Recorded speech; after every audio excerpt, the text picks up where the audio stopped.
जय माता दी दोस्तों। मार्च का पावन पवित्र महीना चल रहा है। ऐसे में आप सभी भी संतान प्राप्ति के लिए प्रयासरत है और गर्भ धारण करने के लिए ज्योतिष अनुसार कोई अच्छी तिथि देख रहे हैं जिसमें उत्तम वार हो, उत्तम नक्षत्र हो, उत्तम योग हो, तो इन तिथियों का आपको चुनाव करना चाहिए।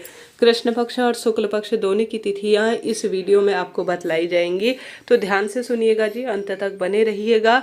आपको श्रेष्ठ उत्तम जानकारी प्राप्त होगी। जैसा कि आप जानते होंगे, 16 संस्कार में गर्भ धारण कर एक उत्तम संतान को जन्म देना सबसे विशेष कार्य के रूप में जाना जाता है।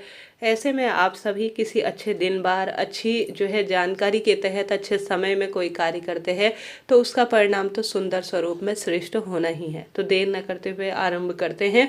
ऐसे में आप सभी विशेष रूप से इस चीज़ को नोट करते हुए चलिएगा कि मासिक धर्म में हमेशा 7 दिन बाद 8वें दिन से आप संतान प्राप्ति के लिए प्रयासरत हो सकते हैं। नहीं तो इस चीज़ को ध्यान में रखिएगा कि मासिक धर्म की स्थिति में अगर 7 दिन तक अगर आप गर्भ धारण करते हैं तो बच्चा कहीं ना कहीं रोग से ग्रस्त माना जाता है। तो 8वें दिन से हमेशा 7 दिन बाद रजस्वला धर्म के 8वें दिन से आप सभी गर्भ धारण के लिए अपने लिए चुन सकते हैं। साथ ही जिस दिन आपका व्रत उपवास हो उस दिन आपको कभी भी गर्भ धारण के लिए तैयार नहीं होना है। इस चीज़ को नोट करना है।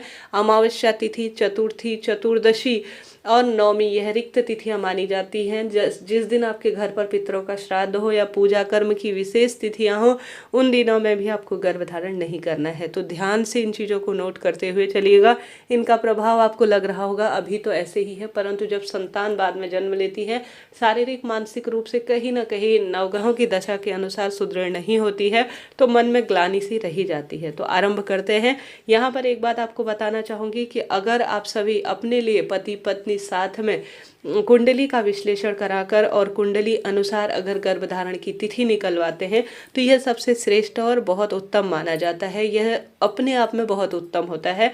पुत्र प्राप्ति के लिए भी आप हमसे बात कर सकते हैं। ऊपर दिए गए नंबरों से आरंभ करते हैं। जैसा कि आप सभी जानते होंगे, इस बार सबसे सुंदर फागुन का महीना है, बहुत अच्छा समय चल रहा है। तो सबसे पहले 2 तारीख और 3 तारीख का दिन सबसे अच्छा निकल कर आ रहा है। शुक्ल पक्ष का समय तो हमेशा ही मून पोजीशन जो कुंडली में देखी जाती है उस अनुसार अच्छा होता है और हमेशा संतान भाव के लिए 5वां घर देखा जाता है कुंडली विश्लेषण में। तो इस चीज़ को भी आप नोट करते हुए चलिएगा। तो शुक्ल पक्ष में 2 तारीख और 3 तारीख यह 2 दिन है जो कि बहुत अच्छे समय के रूप में जाने जा रहे हैं। 2 तारीख को अश्विनी नक्षत्र है जो कि श्रेष्ठ है और 3 तारीख को भरणी नक्षत्र हो रहा है और अच्छा दिन और श्रेष्ठ तिथियां हैं।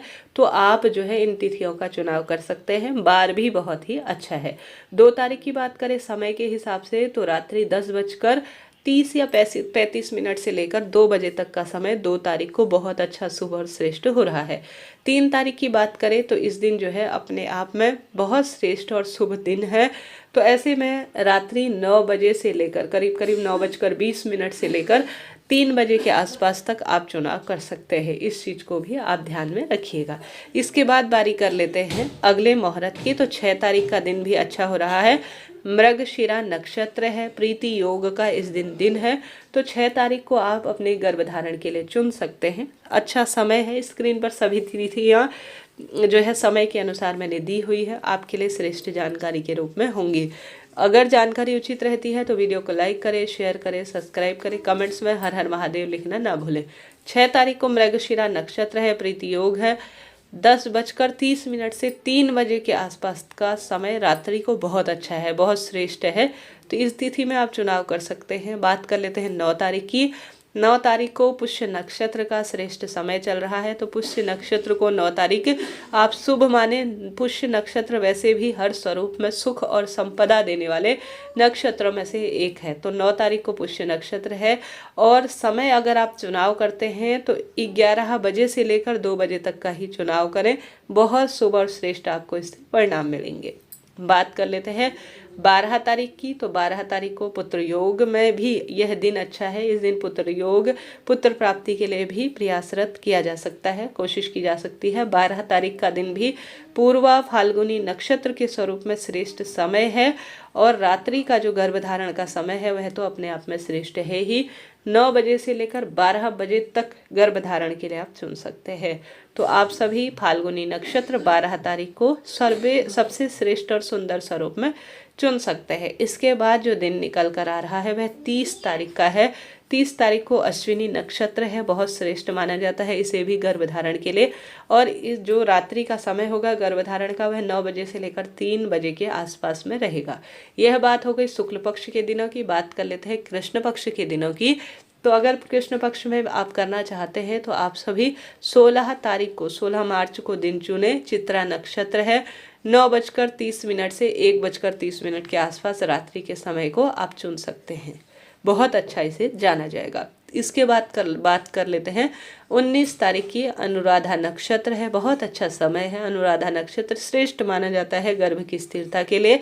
यह जो नक्षत्र बताए जा रहे हैं, यह जो योग बताए जा रहे हैं, यह बहुत अच्छे होते हैं, स्थिर स्वरूप में माने जाते हैं। जैसे कई भक्तजनों के मिसकैरेज या संतान कई बार रुकती नहीं है या किसी न किसी स्वरूप में संतान प्राप्ति में दिक्कत आ रही होती है, तो उन समस्याओं के निराकरण के लिए अच्छे समय दिन बार को देखा जाता है। ऐसे में आप लंबे समय से काफ़ी परेशान हैं या कोई ना कोई स्वरूप में आपको भाग्य उदित संबंधी परेशानी रहती है, तो ऊपर दिए गए नंबरों से आप बात कर सकते हैं। चिंता टेंशन की कोई बात नहीं, थोड़ा सा शुल्क देकर आप अपने लिए दिन निर्धारित कर सकते हैं। तो 19 तारीख की हमने बात कर ली। बात कर लेते हैं 23 तारीख की। तो यह दिन भी अच्छा है, उत्तराषाढ़ा नक्षत्र रहेगा। तो 23 तारीख का दिन आप चुन सकते हैं गर्भधारण के लिए। और 23 तारीख को जो समय है वह रात्रि 10 बजे से लेकर 2 बजे तक का समय निकल कर आ रहा है। तो यह भी बहुत अच्छा समय है। इसके साथ साथ जो दिन निकल कर आ रहा है वह है 26 तारीख का। शतभिषा नक्षत्र है, पुत्र प्राप्ति के लिए भी इस दिन प्रयास किया जा सकता है। ये भी काफ़ी अच्छा समय के स्वरूप में देखा जा रहा है। तो 23 के बाद 26 तारीख का दिन भी अच्छा है, शतभिषा नक्षत्र है। और 30 तारीख को भी जो है आप चुन सकते हैं, यह भी बहुत अच्छा शुभ और श्रेष्ठ समय के रूप में जाना जा रहा है। इस तरह से यह कृष्ण पक्ष और शुक्ल पक्ष की श्रेष्ठ तिथियां मैंने आपको बताई।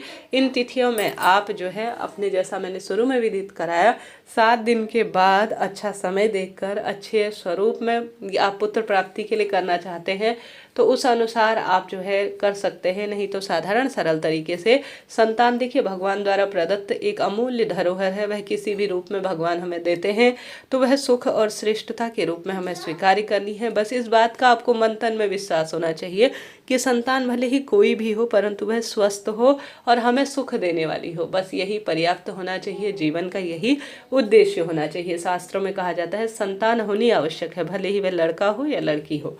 तो इस तरह से जानकारी है। अगर आप भी मेरी बातों से सहमत हैं तो कमेंट्स में जरूर से जय माता दी लिखिएगा। और साथ ही वीडियो को लाइक शेयर सब्सक्राइब करना आप भूल जाते हैं, कृपया आपसे अनुरोध है कीजिएगा। साथ के साथ यह वीडियो उपयोगी है तो लाइक करें।